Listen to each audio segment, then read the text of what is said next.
if working smart gets you a lot done in an hour a day, then you should work smart for 12 hours a day and get 12 times the work done. I am absolutely and utterly a believer in hard work. I'm a proponent of hard work. I have all this money and all I do is work. My entire life is work. This podcast is work. I'm getting in the car and going to another meeting, work. I'm going to fuck a bitch. That's work. She's going to be on my arm at the fucking Cannes at the film festival. That's more credibility. I consider it work to fuck her. That's work. I want to go to the gym so I'm in good shape. Work. It's all work. My entire life is work. And people don't want to look at life that way. They want to talk about work-life balance and being lazy and all this crap. I don't believe in any of that. I believe in, if you want to win, you have to outcompete the man who's prepared to do nothing but work. It's player versus player. If you're going to sit there and go, I don't want to work more than an hour a day, well, the guy who does want to work more than an hour a day is going to beat you. And no matter how smart you are, there's always a smart dude who's doing the same smart work you are for more hours than you're doing it. That's just the nature of the game. And this is why we talk about things like passive income. Passive income's a fucking scam. I'm tired of people coming to me saying, I want to make passive income. Look, everyone loves passive money, right? I make money as I sleep. I get it. You need to de-link your time to your money, because if you're only working for money, you run out of time, you can't make enough money. I understand all those principles. My point is, if you have no money and you're coming to me saying, I want to make passive income, why are you not making active income?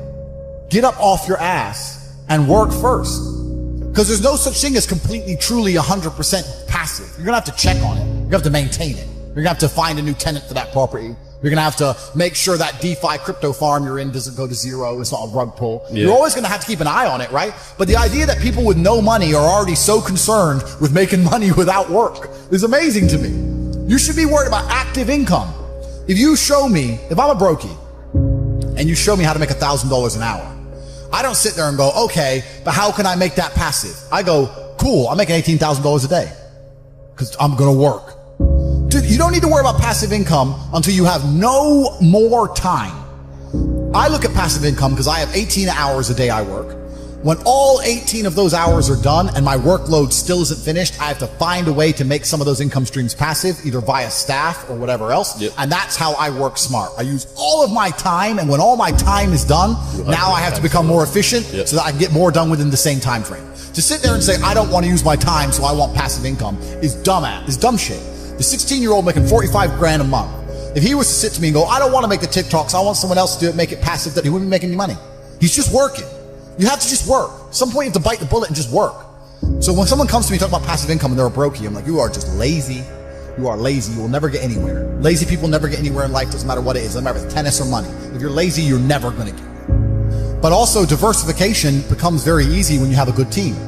It's amazing. Every single thing I talk about ties back to things we've already talked about before. We talk about having good people around you, right? So how can I run all these casinos while I'm not even there? Well, I got people around me who can do things for me. I've got a good team of people. If you start with a good team, you're going to make it. That's really true. Brotherhood in and of itself is so valuable. If you sit around with 20 people and none of them are lazy and none of them are snakes, you're going to be fine. So you need to have people you can, give, this guy's in charge of this thing. That guy's in charge of this thing. Delegate people, different roles, different tasks. Absolutely. You got to have a team. You got to have a network. And my network is so strong. That's one of the big advantages I have. I have people around me who I can genuinely, seriously trust. I think the world is a violent place. I think there's violence all around us. I think that I view the world in a violent way. And I don't mean that in a negative context. I say a lot of things and people take them as negative, but I see them as positive, right? Like I say I'm an angry person and people imagine me to be like unhappy. Yeah. I'm super happy, but I'm angry. Angry's motivating to me. You can't sleep if you're angry, so you better work, right? So I'm an angry guy, but I'm a happy guy. And I see the world as a violent place. I've always seen it as a violent place. If most people look at a tree, they see a beautiful tree, right? If I look at a big, strong, beautiful tree, I think he must have fucked up every other little sapling around him.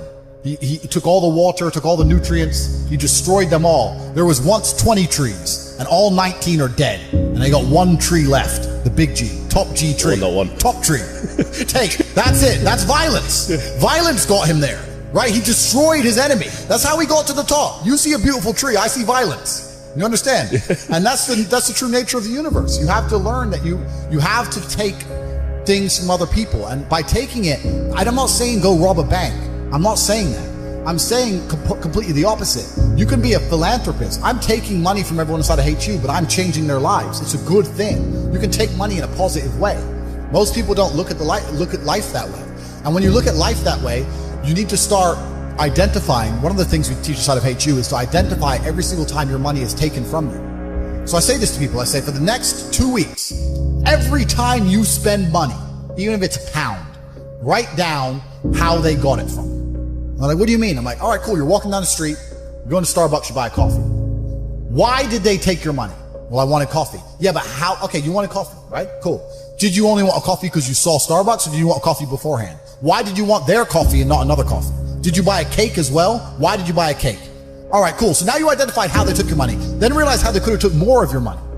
You bought a cake, but you didn't buy a sandwich. Why? The sandwiches weren't on display, or they looked cold, or they looked rubbish. Or the woman who was serving me was old and ugly. Maybe she was a young cutie and talked to me about bologna sandwiches or a ball.